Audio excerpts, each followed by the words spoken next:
Hi, dear students, this is Sunil Cole, and once again we are meeting in the chapter Natural Resources.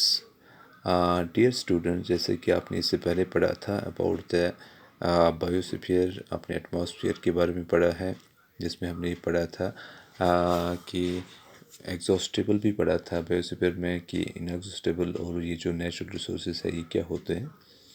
जो some are exhaustible, some are renewable, अब इसमें ये हमने पढ़ लिया है।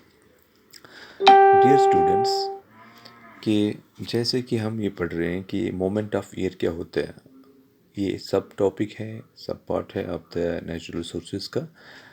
तो मोमेंट ऑफ एयर जो है दैट इज़ द विंड, उसको बोलते हैं हम विंड। अब कूल इवनिंग जो होती है उसमें ब्रीजेस होते हैं, उसी तरीके से या हॉट डे में होते हैं, या सभी मतलब ये पहले तो एटमॉस्फेयर जो है वो बैड कंडक्टर है, मतलब उसमें कंडक्शन होती नहीं है। अब विंड जो है वो मूवमेंट करता है, तो टेरेबल भी होता है या शांत भी होता है। तो इसमें मूवमेंट जो होती है, जो सुबह के टाइम होती है कूल ब्रीजेस, या दिन के टाइम होती है हॉट।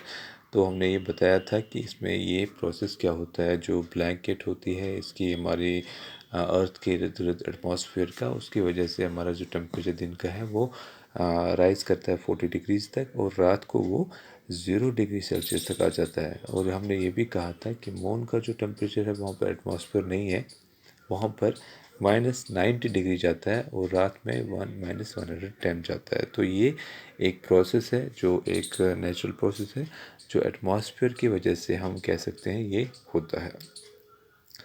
अब causes of moment, air moment के कॉजेज़ क्या होते हैं। जैसे कि हमने ये बताया था कि मोमेंट जो है वो मतलब टेरेबल शेप में भी आता है, और ये स्लो भी आता है। तो अलग अलग तरीके से अलग अलग इसकी मोमेंट होती है। तो इसकी अलग अलग डायरेक्शंस होती है। जैसे जो सन है वो इसमें स्टेशनरी रहता है, तो जो ये अर्थ है वो रिवॉल्व करता है। तो इसमें सीज़न चेंज होते हैं, इसमें डे एंड नाइट बन जाता है। तो ये सारी चीज़ें जो होती है एक नेचुरल प्रोसेस में होती है।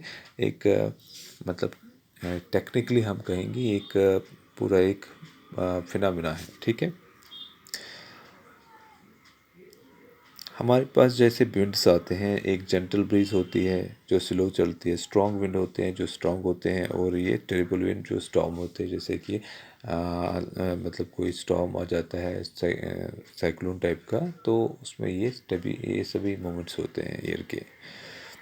तो रैन कैसे आ जाती है, तो रैन ऐसे आ जाती है, इट्स प्रोसेस ऑफ प्रेसिपिटेशन। जैसे कि हम देखते हैं तालाब में या दरिया में कि एक दिन की गर्मी में एक इवापोरेशंस होती है, हम उसको ढक नहीं सकते हैं। जो इवापोरेशंस होती है वो वेपर्स ऊपर जाते हैं, तो एक क्लाउड्स बन जाता है, एक प्रेसिपिटेशन हो जाता है, तो एक कूलिंग हो जाती है। तो इस टेम्परेचर में इसमें एक प्रोसेस बन जाता है, कंडेंसेशन, प्रेसिपिटेशन, ये सभी चीज़ें जब होती है तो बारिश आ जाती है, ठीक है।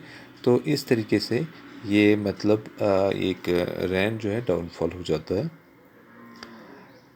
तो ये मतलब heating of air by sunlight, जैसे हम ये कहते हैं अगर सनलाइट की हीट पड़ती है तो इस एरिया में जहाँ पर ये पड़ती है, तो उस जगह हम कहते हैं कि उस जगह पर मतलब उस जगह, जैसे कि हम यहाँ जहाँ जिस जगह एयर पर पड़ती है, जिस जगह सनलाइट पड़ती है, जितनी एब्जॉर्ब होती है बाकी वो रिफ्लेक्ट हो जाती है, और उस जगह पर जो एयर होता है वो डेंस मतलब वो थिक कम हो जाता है, वो लेस डेंस हो जाता है, तो वो लाइट हो जाता है। तो वहाँ पर अगर पानी होगा तो वो लाइट वेपर्स में आ जाता है, तो वो ऊपर चढ़ जाता है। तो बाकी जो इसके आसपास होते हैं, जो जहाँ पर सनलाइट नहीं पड़ती है, तो उस सनलाइट में जो हवा होती है वो भारी होती है, वो टेक ऑफ करती है उस जगह पर जहाँ पर ये मतलब ये हवा जो है वो ऊपर चढ़ी हुई है। So this is about the moment of year. Hope आपको ये मतलब ये पता चला होगा कि मोमेंट ऑफ ईयर क्या होती है।